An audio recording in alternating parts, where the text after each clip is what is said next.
नमस्कार दोस्तों।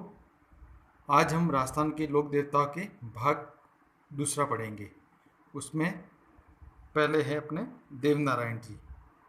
देवनारायण जी जो गुर्जर समाज के आराध्य देव हैं, देवता कहा जाता है, जो विष्णु के अवतार के रूप में जानते हैं। इनका जन्म आसीन भीलवाड़ा में 1243 ईस्वी में हुआ था। पिताजी सवाई भोज थे। फड़, इनकी जो फड़ होती है वो सबसे लंबी व सबसे पुरानी है। इनका जो वाद्य यंत्र है, जंतर वाद्य यंत्र है, यानी इसको अपन याद रखने के लिए डीजे कह सकते हैं। डी से देवनारायण जी और जे से जंत्र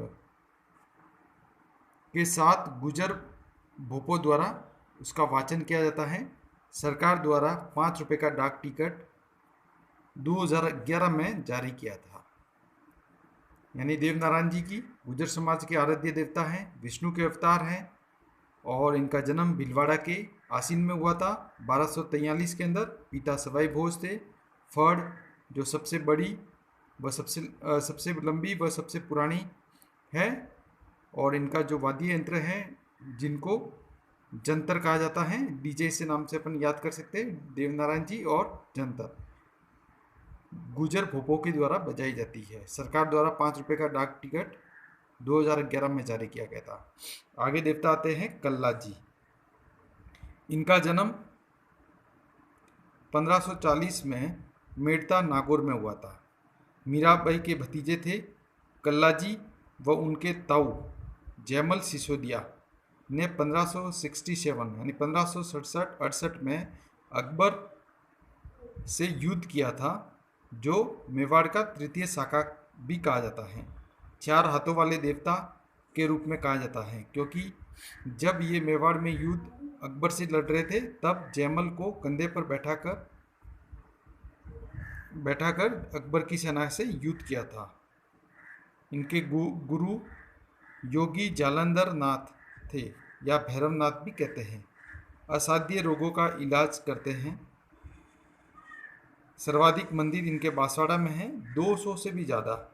और इनकी कल्ला जी की जो छतरी है वह चित्तौड़गढ़ के दुर्ग में है। यानी कल्ला जी जन्म 1540 मेड़ता नागौर, मीराबाई के भतीजे कल्ला जी, उनके ताऊ जी जो थे जयमल सिसोदिया, 1567-68 में अकबर से युद्ध किया, जो मेवाड़ का तृतीय शाखा कहलाता है। 4 हाथों वाले देवता भी इनको बोलते हैं, लोक देवता के रूप में अपन जानते हैं। इन्होंने जयमल को कंधे पर बैठाकर अकबर की सेना से युद्ध किया था। उनके गुरु योगी जालंधर नाथ थे, जिनको भैरवनाथ भी कहते हैं। असाध्य रोगों का इलाज इनके यहाँ किया जाता है और सर्वाधिक मंदिर बांसवाड़ा में है, 200 से ज़्यादा। और छतरी इनकी है वो कहाँ पर है? चित्तौड़गढ़ के दुर्ग में। आगे आते हैं हड़बू जी। जन्म नागौर के भुडोल गांव में हुआ था। पिता मेहाजी सांकला नागौर के राजा थे। रावजोधा के समकालीन थे।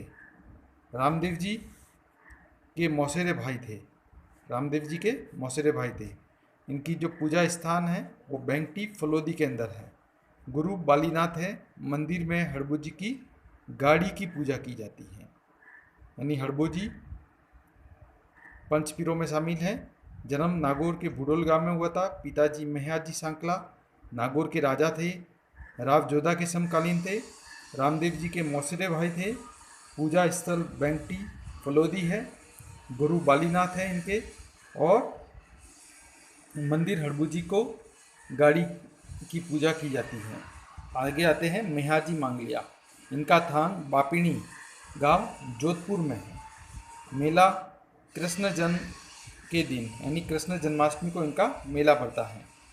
मांगलिया राजपूतों के इष्ट देवता के रूप में अपन इनको जानते हैं।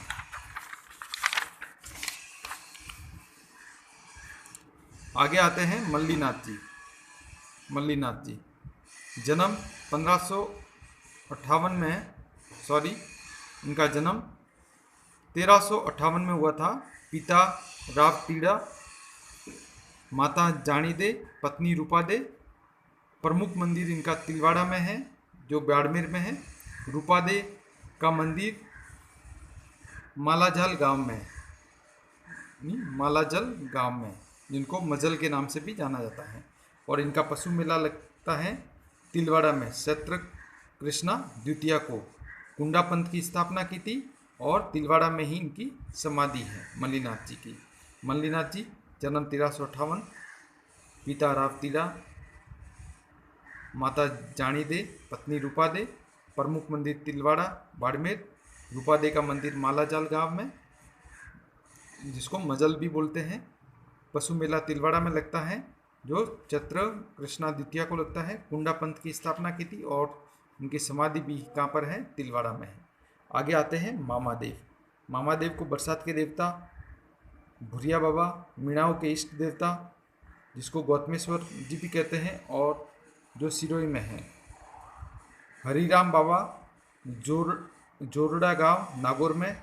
इलोजी पाली में है। वीर फत्ता जी संपू गांव झालोर में। देव बाबा नगला जहाज गांव भरतपुर में, जो पशु चिकित्सक थे, यानी पशुओं की इलाज करते थे। तल्लीनाथ जी जालोर में है। ओम बन्ना पाली के अंदर है, जिनको दुर्घटना रक्षक देवता के रूप में भी जानते हैं। तो इस तरह से ये अपने लोक देवता थे। धन्यवाद दोस्तों।